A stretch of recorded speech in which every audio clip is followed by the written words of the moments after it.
មុននេះបន្តិចប្រធានសភារបស់អេរ៉ង់គឺលោក Galibi បានបដិសេធមិនបញ្ជូនគណៈបដិភូទៅចរចាជាមួយនឹងភាគីសហរដ្ឋអាមេរិកនៅថ្ងៃអង្គារនៅក្នុងទីក្រុងអ៊ីស្លាមាបាតនោះទេក៏ទោះបីជាវត្តមានមន្ត្រីរបស់ខាងអាមេរិកទៅដល់មុនក៏ដោយ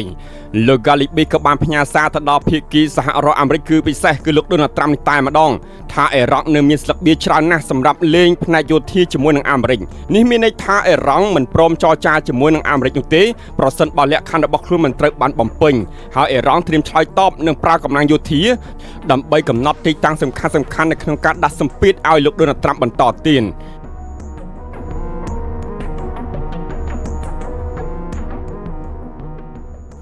បាទសូមជម្រាបសួរនិងសូមលំអរកាយស្វាគមន៍ទៅដល់ប្រិមិត្តកំពុងតែតាមដានស្ថានភាពដ៏ក្តៅកគុករឿងបញ្ហាសង្គ្រាមនៅក្នុងតំបន់មួយឈ្មោះពីអញ្ចឹងគណៈពេលនេះបាននៅថ្ងៃទី21ត្រូវនៅថ្ងៃអង្គារខែមេសាឆ្នាំ2026នេះមើលឃើញថាគឺជាមិនផុតពីការវាយប្រហារគ្នាបន្តនោះទេ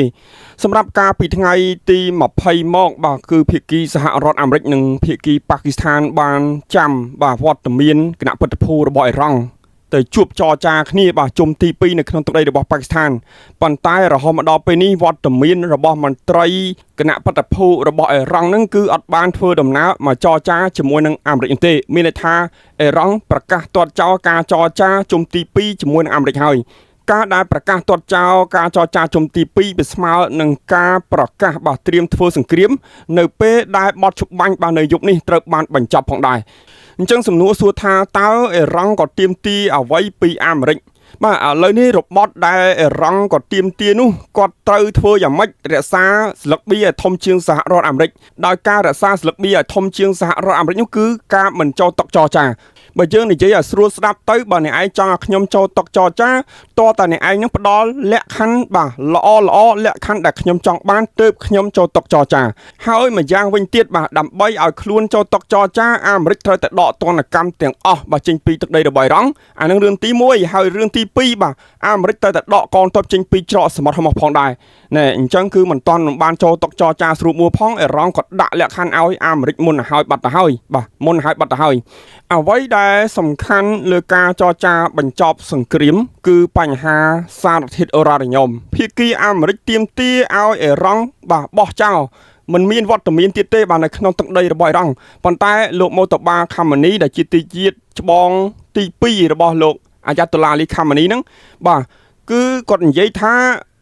សារធាតុអ៊ូរ៉ានីញ៉ុមកម្មវិធីនុយក្លេអ៊ែរវាគឺជាកិត្តិយសមុខមាត់របស់ជាតិហើយតែកាលណាអត់មានអាហ្នឹងទៀត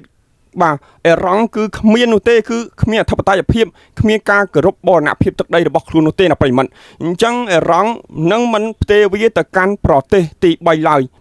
មិនផ្ទេរវាទៅកាន់ប្រទេសទី3ឡើយអញ្ចឹងទាត់ចោលសំណើរបស់អាមេរិកមុននឹងចូលតុចរចាឥឡូវនេះងាកមករកគោលជំហររបស់ត្រាំវិញត្រាំបាននិយាយថារឿងដកកងទ័ពចេញពីច្រកសមុទ្រហូម៉ុងហ្នឹងនៅឈូងសមុទ្រអូម៉ង់ហ្នឹងគឺអាមេរិកមិនដកទេតតែអេរ៉ង់ព្រមទទួលយកលក្ខខណ្ឌរបស់អាមេរិកអានឹងរឿងទី1ហើយទី2អាមេរិកនឹងត្រៀមវាយអេរ៉ង់នៅពេលដែលមិនមានកិច្ចព្រមព្រៀងនៅថ្ងៃពុធនេះនៅថ្ងៃស្អែកនេះបើសិនជាមន្ត្រីរបស់អេរ៉ង់មិនទៅចរចាទៀតគឺចាប់ផ្ដើមបប្រតិបត្តិការយោធាហើយតាមអ្នកវិភាគផ្នែកសង្គ្រាមក៏បាននិយាយថាអេរ៉ង់ឥឡូវនេះកំពុងតែមើលងាយសមត្ថភាពយោធារបស់សហរដ្ឋអាមេរិកជាពិសេសគឺកំពុងតែមើលងាយសមត្ថភាពរបស់លោកដូណាល់ត្រាំនៅពេលបច្ចុប្បន្នគាត់ដឹងហើយថាសហរដ្ឋអាមេរិកមិនអាចធ្វើសង្គ្រាមឈរតតាំងជាមួយនឹងខ្លួនរយៈពេលយូរនោះទេដោយសារតែសម្ពាធអន្តរជាតិផងសម្ពាធសេដ្ឋកិច្ចផងនិងការមិនគាំទ្រផ្ទៃក្នុងរបស់អាមេរិកណែអញ្ចឹងរឿងនេះនៅបន្តតាមដានចាំមើលថាត្រាំក៏អាចបំបែកអេរ៉ង់នៅពេលនេះដាក់បានដែរទេខណៈដែលអេរ៉ង់ជៀសវាងការចូលតុចរចាប៉ុន្តែប្រើកម្លាំងយោធាដើម្បីដាក់សម្ពាធឲ្យអាមេរិកហ្នឹងគឺកាន់តែធ្ងន់វិញតើការប្រើកម្លាំងយោធានឹងយ៉ាងម៉េចប្រិមិត្តគឺអេរ៉ង់មានកន្លែងកំណត់គោលដៅទៅហើយដែលមុននេះបន្តិចសភារបស់អេរ៉ង់បានបញ្ជាក់ថាពួកគេមានស្លឹកបៀលេងជាមួយនឹងអាមេរិកបន្តទៀតគឺមានការបំផ្លាញដូចជាច្រកសមុទ្រក្រហមដូចជាបំផ្លាញបំពង់បង្ហូរប្រេងរបស់អារ៉ាប៊ីសាអូឌីតដែលបង្ហូរទៅភាគខាងលិចហើយដូចជាខ្សែកាបអុបទិកនៅបាតសមុទ្រនឹងមានការវាយប្រហារបន្តទៀតទៅលើទឹកដីរបស់អ៊ីស្រាអែលហើយនឹងធនាគារធំរបស់អាមេរិកនៅក្នុងតំបន់ថែមទៀតប្រិមិត្តអញ្ចឹងនេះគឺជាចំណុចសំខាន់ដែល អ្នកវិភាគបានមើលឃើញថាអេរ៉ង់កំពុងតែជឿរើសបាទការធ្វើសង្គ្រាមដើម្បីដាក់សម្ពាធឲ្យអាមេរិកជាជាងការចូលតុចរចាចាញ់ប្រៀបអាមេរិកបាទខ្ញុំបាទក៏សូមអានដូចតទៅតាក់ទងអំពីបាទពាក្យសម្ដីរបស់អេរ៉ង់គឺលោក Galabi បាននិយាយបែបនេះ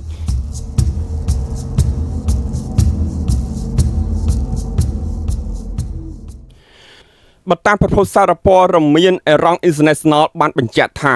លោក Galabi បាននិយាយថាយើងមានស្លឹកមាសជាច្រើនសម្រាប់លេងជាមួយនឹងភាគីសហរដ្ឋអាមេរិកនៅលើសមរភូមិគណៈដែលលោក Donald Trump កំពុងតែនិយាយថាបទឈប់បាញ់រវាងអ៊ីរ៉ង់និងសហរដ្ឋអាមេរិកត្រូវបានផុតកំណត់ទៅហើយនោះលោក Mohammed Galabi ដែលជាប្រធានសភារបស់អ៊ីរ៉ង់លោកបាននិយាយថាប្រធានាធិបតីអាមេរិកគឺលោក Donald Trump កំពុងតែព្យាយាមផ្លាស់ប្ដូរការចរចាឲ្យទៅជាការបង្ខំដោយប្រមានថាទីក្រុងតេហេរ៉ង់បដិសេធពីការចរចាដែលធ្វើឡើងក្រោមសម្ពាធនោះលោក Galabi បាននិយាយនៅលើបណ្ដាញសង្គម X កាលពីថ្ងៃច័ន្ទនៅថ្ងៃទី20ខែមេសាឆ្នាំ2026ថាលោក Donald Trump កំពុងតែព្យាយាមប្រែក្លាយតុចរចាឲ្យទៅជាការស្រមើស្រមៃរបស់គាត់គិតថាអ៊ីរ៉ង់នឹងចោះចាញ់ឬក៏ដើម្បីបង្ហាញអំពីភាពត្រឹមត្រូវណាមួយនៃការធ្វើសង្គ្រាមរបស់គាត់នៅលើទឹកដីរបស់អ៊ីរ៉ង់ការបង្ហោះនោះបន្ថែមយើងមិនទទួលយកការចរចាក្រោមការស្រមើស្រមៃនឹងការគម្រាមកំហែងរបស់ភាគីអាមេរិកនោះទេហើយក្នុងរយៈពេល2សប្តាហ៍កន្លងមកនេះយើងបានរៀបចំដើម្បីបង្ហាញស្លឹកបៀដ៏ថ្មីមួយនៅលើសមរភូមិបាទអញ្ចឹងនៅឃ្លាកន្លែងនេះប្រិមិត្តពុកម៉ែបងប្អូនយល់ឃើញយ៉ាងណាចំពោះប្រធានសភារបស់អ៊ីរ៉ង់ណាគាត់និយាយត្រូវឬក៏ខុសនៅពេលដែលអ៊ីរ៉ង់ចូលតុចរចាវាធ្វើឲ្យអ៊ីរ៉ង់គិតថាអ៊ីរ៉ង់គាត់ចាញ់ប្រៀបអាមេរិកអានោះរឿងទី1ហើយរឿងទី2លោក Donald Trump នឹងអាចបាទសម្ញែងឬក៏អួតថាអ្វីដែលអាមេរិកវាយអ៊ីរ៉ង់នេះគឺជាទង្វើដ៏ត្រូវរបស់អាមេរិកណានេះបើតាមការបញ្ជាក់របស់លោក Galabi ប៉ុន្តែចំណុចរួមវិញគឺគាត់ថាការចរចាហ្នឹងគឺជាការគម្រាមកំហែងជាការដាក់សម្ពាធដោយកម្លាំងយោធាមិនមែនជាការចរចាដោះដូរផលប្រយោជន៍នោះទេណាអញ្ចឹងអ្វីដែលអ៊ីរ៉ង់គាត់មិនចូលតុចរចាគឺដោយសារតែអាមេរិកនៅតែប្រើកម្លាំងយោធាដាក់សម្ពាធឲ្យគាត់អញ្ចឹងគាត់មិនពេញចិត្តត្រង់នឹងថែមទៀតបាទខ្ញុំក៏សូមអានបន្តដាច់ដោយឡែកពីគ្នារដ្ឋមន្ត្រីការបរទេសរបស់អ៊ីរ៉ង់លោកអាបាអារ៉ាឈីបាននិយាយថាអ៊ីរ៉ង់កំពុងតែពិនិត្យឡើងវិញនៃជំរើសទាំងអស់បន្ទាប់ពីការពិភាក្សាជាមួយនឹងរដ្ឋមន្ត្រីការបរទេសរបស់ប៉ាគីស្ថានគឺលោកអាហ្សាឌៀគណៈដែលមានភាពតានតឹងនៅតែបន្ត